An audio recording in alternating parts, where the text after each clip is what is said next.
అన్న యువకులు రాజకీయాల్లోకి రావాలి, యువకులను అనగదొక్కుతుంది రాజకీయ నాయకులే అని చెప్పేసి 2-3 అంశాల మీద మాట్లాడుకున్నాం ఇద్దరం పర్సనల్గా. మాట్లాడుకుంటే అన్న ఇట్లా కాదన్న, ఒకసారి నువ్వు మార్నింగ్ న్యూస్ లైవ్లోకి రా, లేకపోతే నాకు ఇంటర్వ్యూ ఇవ్వు అని అంటే, లేదన్న తప్పకుండా వస్తానని. ఇప్పుడు సిద్దిపేట నుంచి వచ్చారు అన్న, సిద్దిపేట నుంచి ఇక్కడ వరకు వచ్చిండు అన్న మార్నింగ్ న్యూస్కు.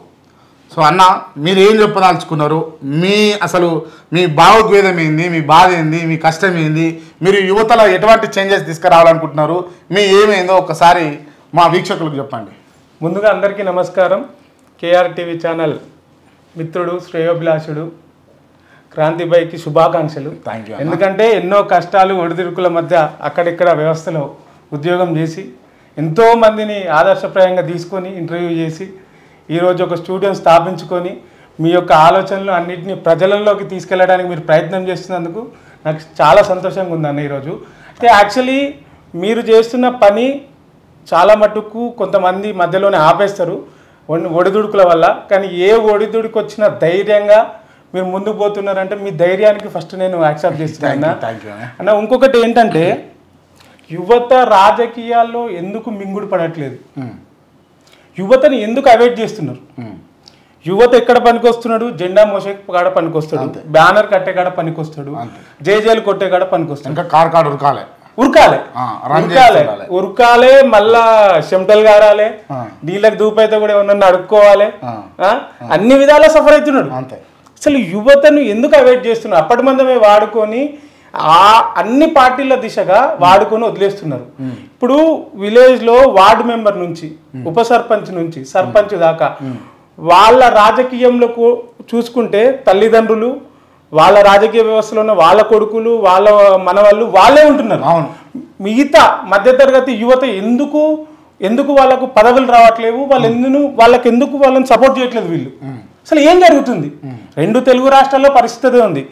తండ్రి ఎమ్మెల్యే అవుతాడు, మళ్ళా తండ్రి ఇంకొకసారి ఎమ్మెల్యే అవుతాడు, 10 సార్లు అవుతాడు, తర్వాత కొడుకు ఇస్తారు, తర్వాత కొడుకు 20 సంవత్సరాలు చేస్తాడు. ఒక 25-30 సంవత్సరాలు వాళ్ళ కుటుంబమే ఉంటే యువత మధ్యతరగతి కుటుంబం నుంచి వచ్చిన వ్యక్తి ఆశయాలతో ఆలోచనలతో నేను ప్రజలకు ఏదో సేవ చేయాలి, ప్రజలకు నేను మంచి చేయాలనుకుంటున్నా, నేను నిస్వార్థంగా పనిచేయాలనుకుంటున్న యువతకు ఏ అవకాశం ఎందుకు ఇస్తలేరు? ఇది ఒక్కసారి యువత గ్రహించాలి.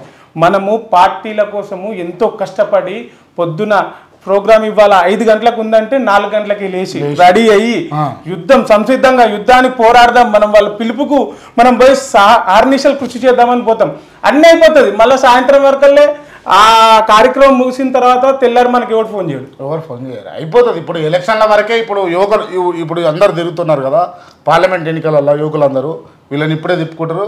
ఎలక్షన్లు అయిపోయి కోడ్ ముగిసింది, తెల్లారు చూసుకుంటే ఫోన్ చేస్తే ఫోన్ ఎత్తాడు. అంటే కొంతమంది రాజకీయ నాయకులు యువతను 99.9% వాడుకొని వదిలేస్తున్నారు. కొంతమంది వాళ్ళ భవిష్యత్తుకు చిన్న స్థాయి వ్యవస్థ పట్టణాలలో కౌన్సిలర్గాను, లేకపోతే గ్రామాలలో సర్పంచ్లుగాను, లేకపోతే ఇంకొకటి ఏదో విధంగా ఉన్నారు. మీరు చెప్తున్నట్టు నిజంగా స్వచ్ఛమైనటువంటి నాయకులు చాలా మంది ఉన్నారు. కాకపోతే ఏమంటారు దాంట్లో అంటే ఇది తులసి వనంలో గంజాయి మొక్క లెక్క అయిపోయింది కదా.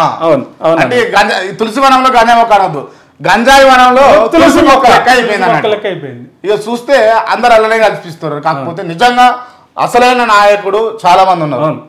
వాళ్ళు కూడా వాళ్ళకి సంబంధించి ఎవరైతే కార్యకర్తలు ఉంటారో వాళ్ళకి కాపాడుకుంటున్నారు, చేస్తా ఉన్నారు వాళ్ళని కూడా లీడర్లుగా. కాకపోతే అందరు ఉంటే బాగుంటుంది, అట్లా అందరు ఉంటేనే మార్పు చెందుతుంది.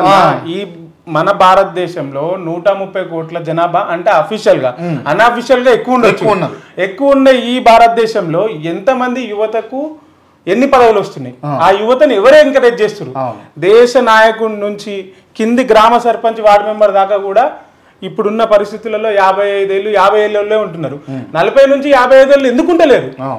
వాళ్ళని ఎందుకు అకామిడేట్ చేయట్లేదు, ఆ స్థాయిలో చేయట్లేదు అనేది నా బాధ అన్న. యువత ఆలోచించాలి. ఇప్పుడు వాళ్ళు అకామిడేట్ చేయలేదు, ప్రజల్లోకి వెళ్ళి మనమే పోరాడదాం. ఒకసారి ఓడిపోతాం, రెండోసారి ఓడిపోతాం, మూడోసారి అయితే విజయం చేకూరుతుంది కదా. 100% ఆ విజయం కోసం మనం ఆర్నిషం పాటుపడదాం. నేను అడుగుతున్నా స్వామి అన్న, ఇప్పుడు నిజంగా మాలాంటో మీలాంటో యువకులు రాజకీయాలు ఇంట్రెస్ట్ ఉండి రాజకీయాల్లోకి వచ్చారు. అవునన్నా. మీరు ఒక నియోజకవర్గం తీసుకొని పనిచేస్తా ఉన్నారు. అవునండి. ఆ పైన ఉన్న నాయకుడు ఆల్రెడీ ఎస్టాబ్లిష్డ్గా పలానా పార్టీ కాంగ్రెస్ బీజేపీ బీఆర్ఎస్ నుంచి అరే వీడేందో తిరుగుతున్నాడు వీని కాళ్ళు లెక్క ఇష్టపడేయాలి అన్న ఆలోచనలో ఉన్నారా లేరా? 100% అదే జరుగుతుంది. వాళ్ళు తిరగరు. ఇప్పుడు ఏదైతే యువకుడు తిరుగుతున్నాడో మనం తిరగనియరు. వాడు ప్రజలలోకి పోయి ప్రజలకు ఏ సమస్యలు ఉన్నాయి, నీటి సమస్య ఉందా, పింఛన్ సమస్య ఉందా, నీకేమైనా ప్రాబ్లం ఉందా, హాస్పిటల్ రోగం ఉందా, అవి కనుక్కొని ఒక లిస్ట్ ప్రిపేర్ చేసుకొని పలానా ఇంటి డోర్ నెంబర్లో పలానా అమ్మకు పలానా అక్కకు పలానా చెల్లెకు పలానా తమ్ముడికి ఈ ప్రాబ్లం ఉంది, దీన్ని ఈ అధికారికి చెప్తే ఈ ఎమ్మెల్యేకి చెప్తే ఈ మంత్రికి చెప్తే సాల్వ్ అవుతుంది అని చేసే ప్రయత్నం చేస్తున్న లోపే మనం ఖాళీగా కొడతాడు. వాడు ఏడిపోతాడు ఇక. కానీ ఇందుకే ఏం కావాలంటే ఒక్కడు పోతే ఖాళీగా కొడతాం, ముగ్గురు పోతే ఖాళీగా కొడతాం, 10 మంది పోతే భయపడతారు. 100% భయపడతారు. 10 మంది పోతే భయపడతారు. ఎప్పుడైతే యువత తిరుగుబాటు మొదలు పెడతాదో, ఎప్పుడైతే మీరు అన్నట్టు ఆ 10 మంది యువత తిరగబడడం మొదలు పెడతారు అంటే మీరు ఇచ్చినా ఇయ్యకున్నా, మీరు బీఫామ్లు ఇచ్చినా ఇయ్యకున్నా, మేము స్వయశక్తుల స్వయం కృషితోటి పేదలు మమ్మల్ని నమ్మి ఇండిపెండెంట్గా నామినేషన్ వేసి మాకు ఓటేస్తారనే నమ్మకంతో ప్రజలకు పోతే 100% వాళ్ళకి చెంపబెట్టి అవుతుంది.